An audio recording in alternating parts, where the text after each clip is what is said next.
साकिब और रहस्यमयी गुफा। एक दूर दराज गांव में साकिब नाम का एक लड़का रहता था।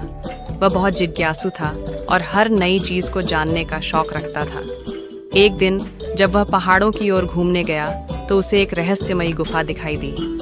गुफा का द्वार बहुत संकरा था, लेकिन अंदर से हल्की रोशनी आ रही थी। साकिब ने सोचा, क्या यहाँ कोई राज छिपा है? वह गुफा के अंदर गया तो उसे एक लंबा और अंधकारमय रास्ता दिखा। रास्ते के अंत में एक बड़ा कक्ष था, जहाँ एक पुराना खजाना रखा था।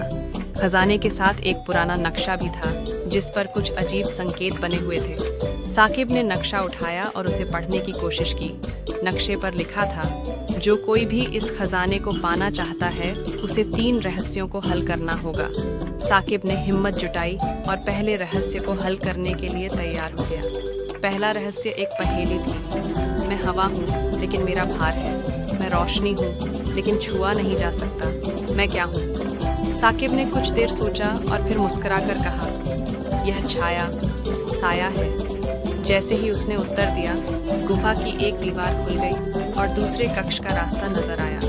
दूसरे कक्ष में साकिब को एक बड़ा दरवाजा दिखा, जिस पर दूसरी पहेली लिखी थी। मैं बिना पंखों के उड़ता हूँ, बिना मुंह के बोलता हूँ। मैं क्या हूँ? साकिब ने कुछ देर सोचा और फिर कहा, यह गूंज, इको है। दरवाजा खुल गया और तीसरे कक्ष का रास्ता नजर आया।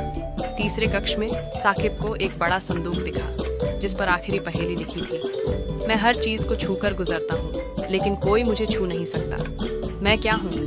साकिब ने कुछ देर सोचा और फिर कहा, यह समय है। संदूक खुल गया और उसमें चमचमाता हुआ खजाना रखा था। साकिब खजाने को अपने गांव ले गया और सभी गांव वालों में बांट दिया।